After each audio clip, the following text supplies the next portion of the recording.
Jésus dit : Dans la leçon sur les prêtres, j'ai dit que je te ferai réfléchir aux besoins des personnes consacrées par des vœux particuliers, mais qui ne sont pas prêtres, c'est-à-dire les vierges enfermées dans les monastères et couvents éparpillés de par le monde.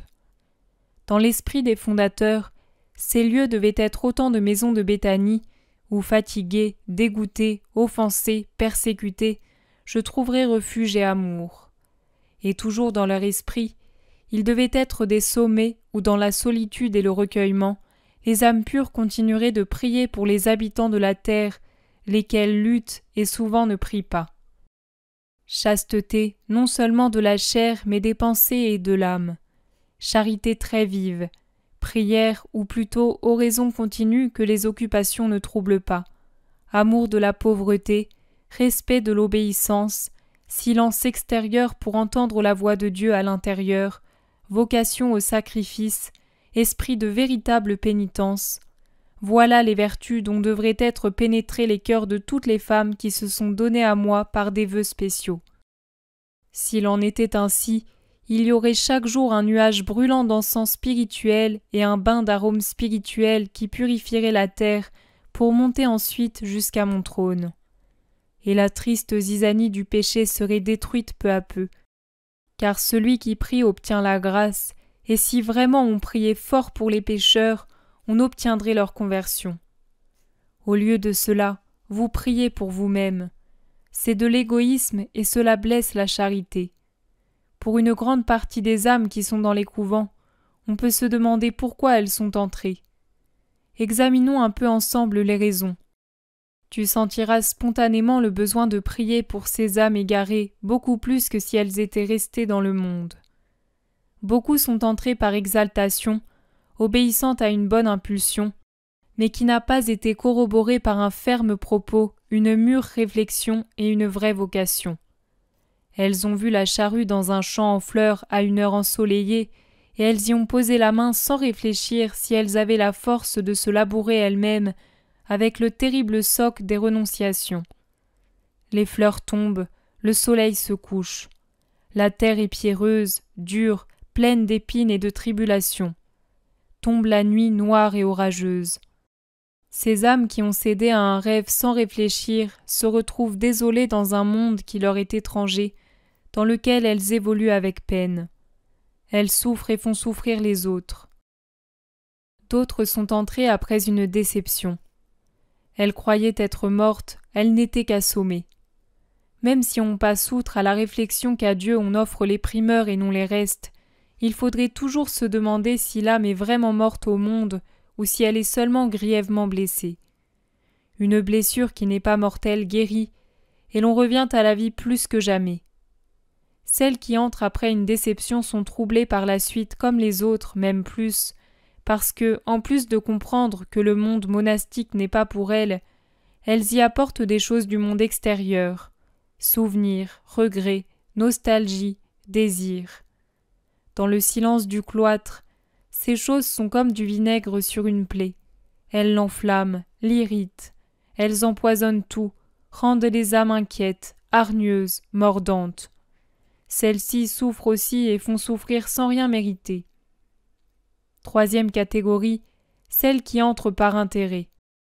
Elles sont seules, pauvres, craintives face à la vie, sans métier ou profession qui leur assure un avenir. Elles se retirent. Elles prennent la maison de Dieu pour un hôtel où elles seront logées et nourries.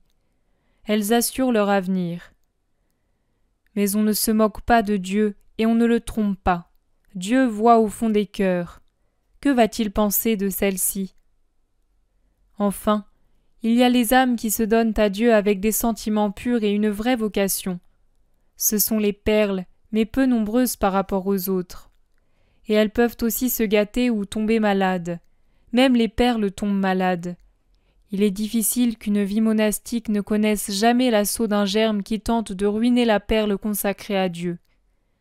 Ma grâce les aide, mais il faut prier pour elles. C'est pour cela que la communion des saints existe. Personne n'est si insignifiant que sa prière ne serve à rien. Attiré par une prière qui s'élève du monde, Dieu peut descendre comme force dans le cœur d'une de mes épouses qui vacille dans un couvent. L'humanité ne meurt pas dans un être humain lorsqu'il franchit le seuil d'un monastère. L'humanité ne meurt jamais. Elle entre malheureusement à l'intérieur des murs sacrés et m'enchasse. Elle suscite les mesquineries, l'acrimonies, les actes de zèle inconsidérés. Elle dissipe, entrave, refroidit. Il est vrai qu'elle fait augmenter du centuple la sainteté des saintes, mais cela ne suffit pas. Priez, priez, il faut prier pour mes épouses. Que celles qui se font des illusions, celles qui ont été déçues, celles qui agissent par intérêt, comprennent et sachent ajouter la croix de leur erreur aux autres croix de la vie conventuelle pour en faire une nouvelle marche de l'escalier qui monte au ciel. Il est inutile d'être des bouquets de fleurs placés sur un autel si ces fleurs restent humaines. Je veux des fleurs spirituelles. Sais-tu quelle différence il y a entre une âme qui vit dans l'humain et une autre qui vit dans le spirituel ? Tu as beaucoup de fleurs dans la pièce et tu sens un grand parfum. Mais tu avoues que le parfum de toutes ces roses, ces œillets, ces lys, ces jasmins n'a pas la moindre ressemblance au parfum que tu respires parfois et qui provient de sphères surnaturelles. Celui-ci est parfum de ciel et celui de tes fleurs parfum de terre. Il en est de même des âmes. Les âmes véritablement mystiques dégagent un parfum céleste, les autres un parfum humain. Le monde peut admirer ce dernier, mais moi je ne l'apprécie pas. Je veux que mes couvents soient des serres de ciel où les sollicitudes humaines, les vanités, les envies, les critiques, les égoïsmes, les faussetés tombent comme des feuilles mortes. Il est inutile d'observer la règle à l'extérieur si l'intérieur est sali par les poisons humains. La prière ne monte pas si un lest d'humanité est suspendu à ses ailes et l'oraison ne peut se dérouler. La prière ne se répand pas sur la terre pour sauver les pécheurs et elle ne s'élève pas pour me consoler si elle est épaissie par la fange humaine. Inutile alors de se consacrer à moi, si le sacrifice de la liberté ne porte pas le fruit pour lequel certains sacrifices sont conçus. Tout meurt lorsque la charité manque, surtout la charité, car la charité envers moi rend les âmes bonnes, pures, les détache de tout ce qui n'est pas Dieu, et leur fait aimer la croix et les croix. Car la charité envers le prochain les rend patientes, douces, généreuses. Le monde peut être aidé par les vierges, mais les vierges doivent être aidées par les victimes.